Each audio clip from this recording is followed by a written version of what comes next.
2019 సార్వత్రిక ఎన్నికలకు ముందు పురపాలక, ప్రాదేశిక, స్థానిక సంస్థల ఎన్నికలు జరిపించడంలో అప్పటి తెలుగుదేశం పార్టీ వైఫల్యం 2019 సార్వత్రిక ఎన్నికల్లో ఓటమి పాలైంది. 2024లో కూటమి ప్రభుత్వం కొలువు తీరిన తర్వాత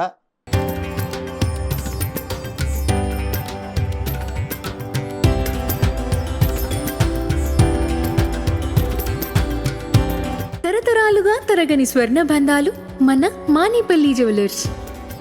గత ప్రభుత్వ హయాంలో జరిగినటువంటి ఆ స్థానిక సంస్థలు, ప్రాదేశికాలు, కార్పొరేషన్ ఎన్నికల గడువు ముగిసింది. 2.5 ఏళ్ళ అనంతరం జరుగుతున్నటువంటి ఈ స్థానిక సంస్థలు, ప్రాదేశిక సంస్థలతో పాటు నగరపాలక, కార్పొరేషన్ ఎన్నికలకు కూటమి ప్రభుత్వం గ్రీన్ సిగ్నల్ ఇచ్చింది. అధికారులు ఆ దిశగా ఎన్నికల ప్రక్రియ కోసం కార్యాచరణ రూపొందిస్తున్న ఈ నేపథ్యంలో శ్రీకాకుళం కార్పొరేషన్లో మాత్రం 16 ఏళ్ళుగా పరిపాలనా దక్షత లేనటువంటి ఒక పాలన కొనసాగించినటువంటి దుస్థితి నెలకొనుంది. 7 పంచాయతీల విలీనం ప్రక్రియలో ప్రజా అభిప్రాయం లేకుండా చేసినటువంటి ఈ పరిణామాలు 16 ఏళ్ళుగా ప్రజాప్రతినిధులు లేనటువంటి పాలన కొనసాగడంతో పాటు ప్రత్యేక అధికారుల పాలనలో కార్పొరేషన్ ప్రజలు నానా ఇబ్బందులు పడుతున్నారు. ఈ ఎన్నికల్లోనైనా శ్రీకాకుళం కార్పొరేషన్ ఎన్నికలు జరుగుతాయా లేదని ఆశగా ఎదురుచూస్తున్న కార్పొరేషన్ ఓటర్లకు ప్రస్తుతం ఈ పరిణామాలు ఏ విధంగా ఉండబోతున్నాయి అని ఒక సీనియర్ పొలిటీషియన్ పైడి రాజారాం అంతా ఉన్నారు. చూస్తే కనుక ఈ విషయంలో ఎట్టకేలకు అంటే 16 ఏళ్ళుగా పరిపాలనా దక్షతలు లేనటువంటి ఒక కార్పొరేషన్ శ్రీకాకుళంలో ఉండడం ఆ కార్పొరేషన్ పరిధిలో ప్రజల పాలిట శాపంగా మారిందా? ఈ 7 పంచాయతీలు విలీన విషయంలో డే 1 ఎటువంటి తప్పిదం 16 ఏళ్ళుగా పరిపాలనా దక్షతను ప్రజలకు దూరం చేసి? ముందుగా ఆర్టీవీ వీక్షకులకు నమస్కారాలు. ఒక దుర్మార్గపు ఆలోచనతో కూడుకున్నటువంటి స్థానిక పెద్ద నాయకుడనే చెప్పుకునేటటువంటి నాయకుడు వేసిన బీజం ఈ కార్పొరేషన్కి ఎన్నికలు జరగకపోవడం, ప్రజాస్వామ్యంలో ఎన్నికలు నిర్వహించకపోవడం పెద్ద నేరం. ఆయన రాష్ట్ర స్థాయిలో వివిధ హోదాల్లో పనిచేసినటువంటి వ్యక్తి కూడా వారికి తెలిసి 7 గ్రామాలను విలీనం చేసి మున్సిపాలిటీని కార్పొరేషన్ స్థాయికి పెంచి ఆ విలీనం చేసే విలీన ప్రక్రియ ప్రజల అభిప్రాయాలు సేకరించకుండా తెలిసి చేయకపోతే ఒకటి తెలిసే చేశాడు ఆ వ్యక్తి చేసినటువంటి మా పల్లె భాషలో అంటాం పీఠముడి. ఆ పీఠముడిని ఇప్పటికి ఎవరు ఇప్పుకోలేకపోతున్నారు. కొంతమందికి అర్థం కావడం లేదు కూడా. ఇందులో భాగంగా ఈ మధ్యనైతే ఎన్నికలు నిర్వహిస్తామని రకరకాలుగా ఊహాగానాలు వస్తున్నాయి. కానీ ఏ విధంగా ఎన్నికలు నిర్వహిస్తారు? పంచాయతీలను కలుపుకొని వెళ్తారా? కలుపుకొని వెళ్తే వాళ్ళకి ఎలా కోర్టు పరిధిలో ఉంది, వాళ్ళని ఎలాగ ఒప్పిస్తారు? ఒప్పించడానికి కుశాలపురం పంచాయతీ ఉంది, తోటపాలెం పంచాయతీ ఉంది. నేను దగ్గరగా చూసినటువంటి 2 పంచాయతీలు. ఫర్ ఎగ్జాంపుల్ కుశాలపురం పంచాయతీ తీసుకుంటే ఆ ఊర్లో 1500 గడప ఉంది.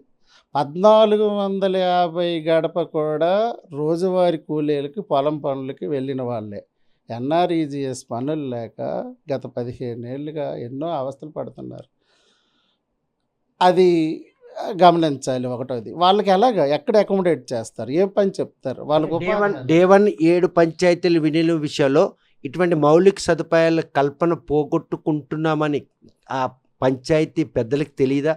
వాళ్ళు చేసినటువంటి నిర్ణయాన్ని ఎలా ఏకీపించి వారు వేసినటువంటి దాంట్లో వీళ్ళు మాత్రం బోల్తా పడ్డారు. ఆ నాయకుడు కన్సర్న్లో 1-6 మంది ఒప్పుకున్నారు తప్ప ఈ ఎవరు కూడా ఇటువైపు ఉన్న పంచాయతీలు కుశాలపురం, తోటపాలెం, అటు కాజీపేట వీళ్ళెవరు ఒప్పుకోలేదు. ఎవరు ఒకరిద్దరు చాపరం, పెదపాడు వాళ్ళు అంగీకారం ఇచ్చారు. వాళ్ళతో ఏదో చేయాల్సింది. వీళ్ళ అంగీకారం లేకుండానే వెళ్తే అందుకే కదా కోర్టుకి వెళ్ళారు. కోర్టుకి వెళ్ళి మేము ఆ విలీనం మాకు ఇష్టం లేదని గ్రామ సభ్యులందరూ ఏకమత్యంగా కోర్టులో కేసులు వేశారు. అప్పటి నుంచి కూడా ఎలక్షన్ జరగడం లేదు. కానీ 16 ఏళ్ళుగా పరిపాలనా దక్షత కోల్పోయినటువంటి కార్పొరేషన్ ప్రజలు ఈరోజు కొన్ని పంచాయతీలు కూడాను గ్రామ పెద్ద అయినటువంటి పంచాయతీ ఎన్నికలు కూడా జరిపించుకునేందుకు గత ప్రభుత్వం నిర్వహించిన ఎన్నికల్లో కూడాను అవకాశం కోల్పోయారు.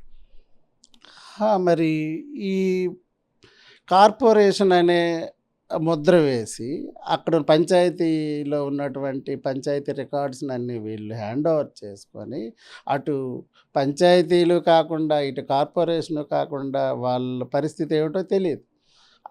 ఆ దీంట్లో నెట్టేశారు. ఈ మధ్యన ఎవరో తెలిసి మాట్లాడతాడో తెలియక మాట్లాడతాడో కొంతమంది నాయకులు ఈ మధ్య కాలంలో మాట్లాడుతున్నారు.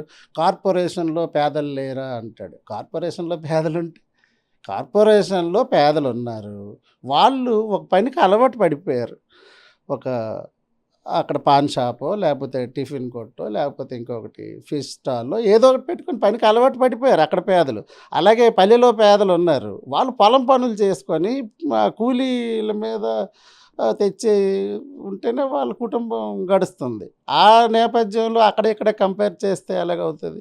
కాబట్టి అది ఎట్టి పరిస్థితుల్లోనూ పంచాయతీలు విలీనానికైతే కుశాలపురం, తోటపాలెం వీళ్ళైతే ఎట్టి పరిస్థితుల్లో ఒప్పుకోరు. ఒప్పుకోకపోయినప్పుడు కార్పొరేషన్ ఎన్నికలు ఎలాగవుతాయి? జనాభా ప్రాతిపదికన కార్పొరేషన్ కదా. కార్పొరేషన్ ఏమైనా మరి మున్సిపాలిటీ చేస్తాడా? ఏ ప్రాతిపదికన కార్పొరేషన్ ఎన్నికలు పెడతామంటున్నారు ఇవి. కాబట్టి ఇందులో నాయకులు తెలిసే చేస్తున్నారు. అది ప్రజాస్వామ్యంలో ఒక పాలకుడికి ప్రజలు సమస్యలు చెప్పుకునేంతగా అధికారులకు చెప్పుకోలేరు.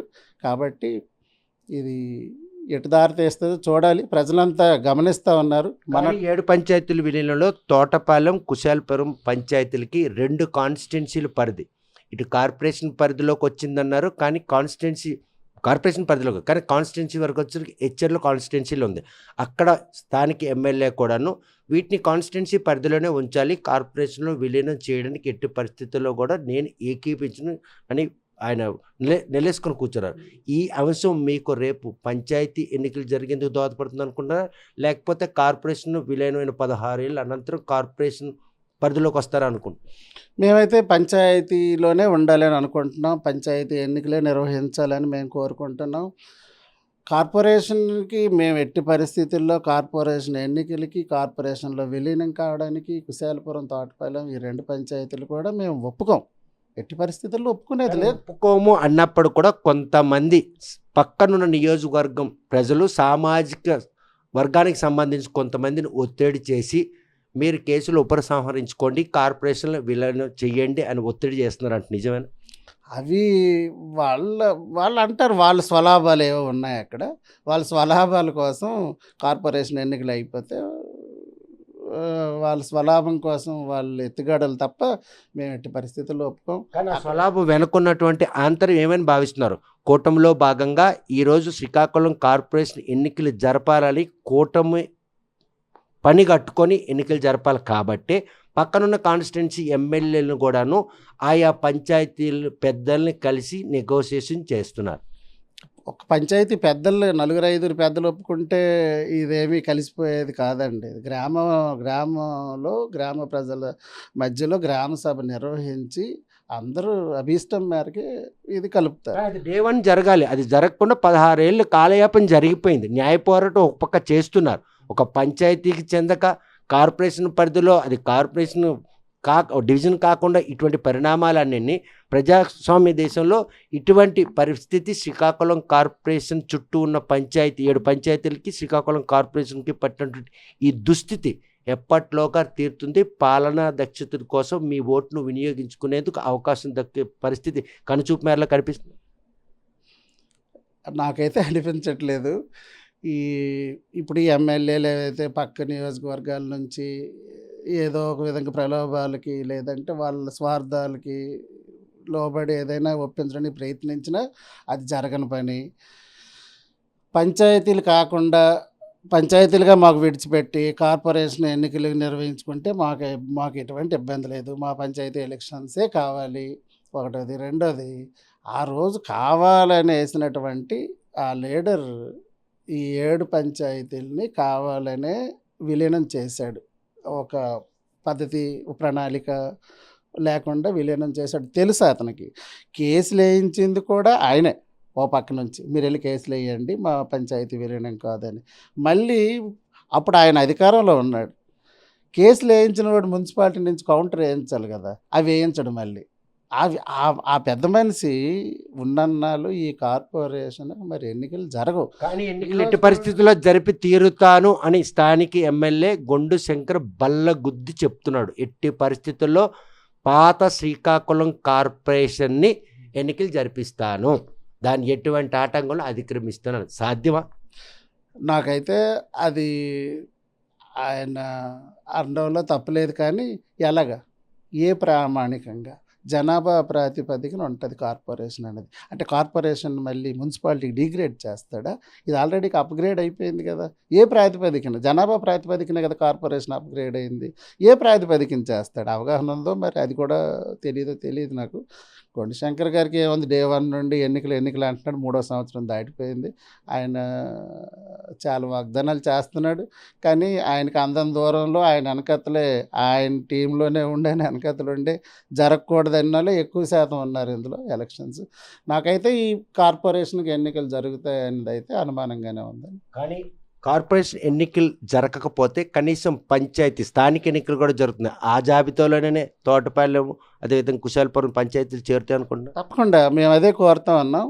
పంచాయతీ ఎన్నికలు నిర్వహించాలనే కోరుతున్నాం మేము.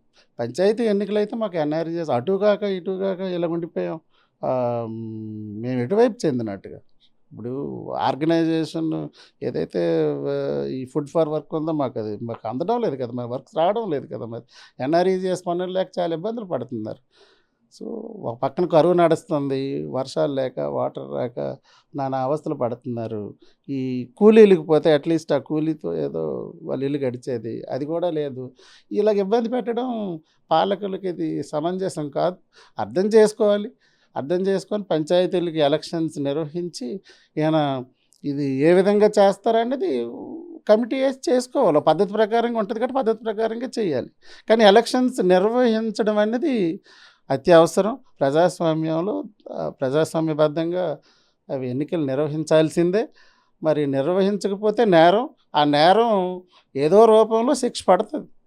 మొన్న ఒకటికి పడ్డది శిక్ష, అదేవిధంగా ఫ్యూచర్లో కూడా శిక్షలు పడే అవకాశాలు ఉంటాయి. ప్రజలే తీర్పిస్తారని. చూస్తే కనుక ప్రస్తుతం శ్రీకాకుళం కార్పొరేషన్లో 16 ఏళ్ల క్రితం 7 పంచాయతీలు విలీనం చేసినప్పుడు తీసుకున్నటువంటి తప్పుడు నిర్ణయం 16 ఏళ్ళుగా పాలనా దక్షతను కోల్పోయారు. అదేవిధంగా 7 పంచాయతీలకు సంబంధించి గ్రామీణ వ్యవసాయ ఆధారిత పంచాయతీలు కావడం, అక్కడ జాతీయ ఉపాధి హామీ పథకం అమల్లో కూలీ నాలీ చేసుకుంటున్నటువంటి కుటుంబాలు ఎక్కువ ఉంటాయి. కానీ వారిని కూడా హేళన చేసే విధంగా అర్బన్లో కూడా కూలీలు లేరా అని ఒక మంత్రి ప్రశ్నించడం కూడా ఆయన బాధించింది. డే 1 ఎవరైతే ఈ విలీన ప్రక్రియలో భాగమైనటువంటి ఒక సీనియర్ పొలిటీషియన్ ఉన్నారో ఆయన చేసిన తప్పిదం కారణంగానే ఈ 7 పంచాయతీలు విలీన వివాదం నేటికి కూడాను లోపభూయిష్టంగా మారింది. ఇటు హెచ్చర్ల కాన్స్టిట్యున్సీలో ఉన్న తోటపాలెం, కుశాలపురం కాక శ్రీకాకుళం కార్పొరేషన్ పరిధిలో అంటే రూరల్ పరిధిలో ఉన్నటువంటి 5 పంచాయతీలకు సంబంధించినటువంటి ప్రజాప్రతినిధులు మాత్రం ఈరోజు కార్పొరేషన్లో విలీనానికి ఏకీభిస్తూ ఎన్నికల ప్రక్రియకి వారి సహకారం లభిస్తుంది. కానీ రెండింటికి చెడ్డ రేవడిగా మారినట్టు తోటపాలెం, కుశాలపురం పంచాయతీ ప్రజలు మాత్రం గ్రామీణ వాతావరణానికి అలవాటు పడ్డారు. వ్యవసాయ ఆధారిత కూలీ పనులకు అలవాటు వారికి మాత్రం కార్పొరేషన్ ఫలాలు గనక అందించే ప్రయత్నం చేస్తే అది బలవంతంగా కార్పొరేషన్లో విలీనం చేసేందుకు దోహదపడుతుంది తప్ప భౌగోళికంగా వారి తాలూకా స్థితిగతులు మార్చేందుకు మాత్రం ఈ అప్గ్రేడ్ ఎక్కడ కూడా దోహదపడతే చెప్పి ఆయన స్పష్టం చేస్తున్నారు. మరి ఈ విషయంలో 2 కాన్స్టిట్యున్సీలకి పరిధిలో పంచాయతీ కాక కార్పొరేషన్లో విలీనం కాక 16 ఏళ్ళుగా పరిపాలనా దక్షత లేనటువంటి ఆ 2 పంచాయతీలు ఈసారి జరగబోయే స్థానిక సంస్థల ఎన్నికల్లో పంచాయతీ పరంగా ఎన్నికలకి వారు ఓటేసిన సంసిద్ధం అవుతారా, లేకపోతే కార్పొరేషన్లో విలీనం చేసేందుకు దుందుడుకు చర్యగా చేపడుతున్నటువంటి ఈ ప్రక్రియలో కార్పొరేషన్ పరిధిలోకి వస్తారా? ఈ ప్రశ్నలన్నిటికీ సమాధానం చెప్పాల్సింది. కాకపోతే శ్రీకాకుళం నియోజకవర్గం ఎమ్మెల్యే మాత్రం ఎట్టి పరిస్థితుల్లో పాత శ్రీకాకుళం కార్పొరేషన్కు అనుగుణంగానే ఎన్నికలు జరిపిస్తారని చెప్పడం హాస్యాస్పదంగా ఉంది. ఇది కార్పొరేషన్గా అప్గ్రేడ్ అయింది. మళ్ళీ అంటే ఓటర్ ప్రాతిపదిక కావచ్చు, పాపులేషన్ ప్రాతిపదిక కావచ్చు, కానీ మున్సిపాలిటీగా కుదించి ఎన్నికలు జరిపేందుకు ఆయన చేస్తున్న ప్రయత్నం ఫలిస్తుందా, లేకపోతే కార్పొరేషన్ స్థాయి పెరిగే విధంగా ఉన్న 2 పంచాయతీలు ప్రజలు కూడా ఒప్పించి ఈరోజు ఎన్నికలకు ఉన్నటువంటి ఆటంకాలు తొలగిస్తారు? ఏదేమైనప్పటికీ కూడాను రేపు రాబోయే స్థానిక సంస్థల ఎన్నికల్లో పంచాయతీ ఎన్నికలకు మాత్రమే తాము మొగ్గు చూపుతాం తప్ప కార్పొరేషన్లో విలీనం చేస్తే మాత్రం చూస్తూ ఊరుకోం. ఇప్పటికే న్యాయస్థానంలో ఉన్నటువంటి ఈ వివాదం మాత్రం కూటమి ప్రభుత్వం గమనించి ఆ ప్రజల అభిష్టానం మేరకే ఎన్నికలు నిర్వహించాలని డిమాండ్ చేస్తున్నారు. మరి కూటమి ప్రభుత్వం శ్రీకాకుళం కార్పొరేషన్ ఎన్నికల నిర్వహణలో ఎటువంటి ఆటంకాలు తొలగించి కార్పొరేషన్ ఎన్నికలు జరిపిస్తుందో అనే విషయం వేచి చూడాల్సిందే. వీడియో జర్నలిస్ట్ రామకృష్ణతో సత్యం, RTV శ్రీకాకుళం.